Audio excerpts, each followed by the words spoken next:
کہ ہم نے زمین اور آسمانوں میں اپنی علامتیں، اپنی نشانیاں چھپا کے رکھی ہیں، اور ان نشانیوں میں غور و فکر وہ کرتے ہیں جو اولی الالباب ہیں۔ عربی میں لب بولتے ہیں مغز کو۔ جب آپ اخروٹ لیتے ہیں تو اس کے دو حصے ہوتے ہیں، ایک اس کا کور ہوتا ہے، ایک اس کے اندر مغز ہوتا ہے۔ تو اولی الالباب وہ ہوتے ہیں کہ جن کے اندر مغز موجود ہو، اور وہ صاحب لب نہیں، مطلب اخروٹ کا کور ہو پر اندر مغز نہ ہو۔ تو خدا کہتا ہے کئی لوگ ایسے ہیں جن کا جسم انسانی کور میں تو ہے پر ان کے اندر مغز نہیں ہے۔ اگر مغز ہو تو علی کو اپنا مولا مانیں، اگر مغز ہو تو وہ ہدایت لیں، اگر مغز ہو انسان میں تو انسان اللہ کی نشانیوں سے سیکھتا ہے۔ تبھی کہا یہ مت دیکھو یہ اتنے لوگ چل رہے ہیں یہ صاحبان عقل ہیں۔ کبھی رسول نے اپنی حدیثوں میں کہا یہ چلتے پھرتے مردہ ہیں، اصل زندگی یہ نہیں کہ جسم چلے، اصل زندگی یہ ہے کہ بندے کی عقل چلے۔ اگر عقل کام نہ کرے تو وہ ایک مردہ انسان ہے، کیونکہ ہمارے یہاں زندہ اسے بولا جاتا ہے جس کی باڈی میں حرکت ہو، ایکٹیویٹی ہو۔ تو اس طرح تو کتنے حیوانات ہیں جن میں ایکٹیویٹی ہے، جسم چل رہے ہیں، گدھے چل رہے ہیں، بلیاں چل رہی ہیں، لیکن اللہ کی نگاہ میں اگر میرا چلنا بھی گدھوں جیسا، بلیوں جیسا اور حیوانوں جیسا ہو، پھر میرے اندر اور اس بلی میں کوئی فرق نہیں ہے۔ انسان تب بنتا ہے جو اپنے مغز سے کیا کرتا ہے؟ کام لیتا ہے۔ اگر مغز سے کام نہ لے، تبھی فرمایا اللہ کی سب سے بڑی نعمت اگر کسی بندے کے لیے کوئی چیز ہو سکتی ہے وہ کیا ہے؟ عقل ہے۔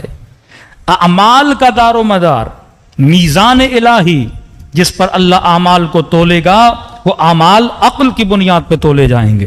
خدا کثرت کو نہیں دیکھتا، کوانٹٹی کو نہیں دیکھتا، کوالٹی کو دیکھتا ہے کہ بندے نے جو نماز پڑھی ہے وہ نماز عاقلانہ ہے کہ نہیں، اس نے مجلس امام حسین میں شرکت کی ہے، اس کی شرکت عاقلانہ ہے کہ نہیں ہے۔ مثال دیتا ہوا چلوں، اب ایک بندہ پوری رات نمازیں پڑھے، پوری رات پروردگار عالم کے لیے احیا کرے، جاگے، اللہ کا راز و نیاز کرے، کیا خدا اسے اجر دے گا؟ کیا اجر کوانٹٹی پہ ہوتا ہے؟ کہتے ہیں ایک بنی اسرائیل کا عابد تھا، دن رات عبادتیں کرتا تھا۔ ملائکوں نے دیکھا کہ پروردگارا جو بندہ اتنی تیری عبادت کرے، ہم دیکھنا چاہتے ہیں تو جنت میں سے کون سا مقام عطا کرے گا؟ تو پروردگار عالم نے کہا وہ جو جنت کا نچلا ترین مقام ہے، یعنی سمجھو 100 منزلہ کوئی بلڈنگ ہے اور سب سے آخری جو مقام ہے جنت کا وہ میں سے دوں گا۔ تو ملائک پریشان ہو گئے، پروردگارا اب دن میں ہیں ہی 24 گھنٹے، بندہ اور تیری عبادت کتنی کرے؟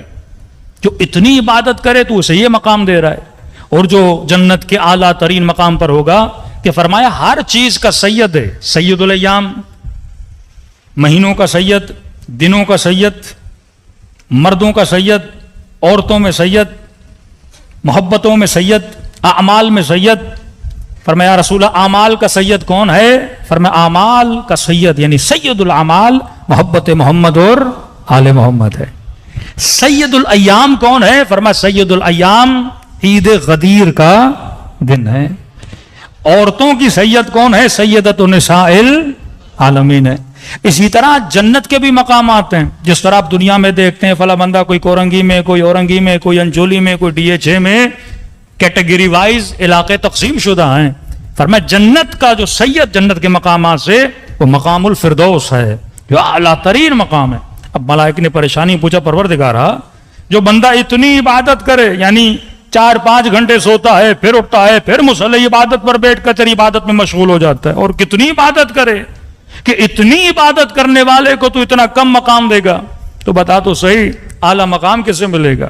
خدا نے کہا کام کر، پہلے جا کے اس سے مل کے آ، پھر تجھے اندازہ ہوگا کہ میں نے اسے اتنا نچلا مقام کیوں دیا۔ بشراً سویہ، اسے بشری لباس میں ملک کو بھیجا، تمثیل کی اس کی، یہ آیا اس بنی اسرائیل کے دن رات عبادت کرنے والے عابد کے ساتھ ملنے۔ کہتے جیسے بیٹھا، بہار کا موسم تھا، زمین پہ ہریالی، سرسبز گھاس اگی ہوئی تھی زمین پر. عباد اللہ کی نشانی ہے کہ وہ جب اللہ کی نعمتوں کو دیکھتے ہیں تو سبحان اللہ کہتے ہیں. نعمت کو دیکھ کر ریفرنس خدا کی طرف جانا چاہیے، نعمت کو دیکھ کر سورس پروردگار عالم کی طرف جانا. نادان انسان ہوتے ہیں جو نعمت پہ رک جاتے ہیں. اولیاء کی نشانی نعمتوں سے اپنے ذہنوں کو اللہ کی طرف منتقل کرتے ہیں. کہ جس عابد کو سلام کیا اس نے جواب دیا کہ ماشاءاللہ آپ دن رات عبادت کرتے رہتے ہیں، کتنے بڑے عابد ہیں. کہ اللہ کا شکر ہے. کہ کھانا پینا کھائیں گے؟ کہ نہیں میں روزے کے عالم میں ہوں. کہ ٹھیک ہے. کہ کوئی شکایت؟ روزگار کیسے گزر رہا ہے، دن کیسے گزر رہے ہیں؟ اس عابد نے کہا الحمدللہ ہر چیز اچھی گزر رہی ہے، لیکن ایک چیز پر مجھے دکھ ہے. کہ کیسی؟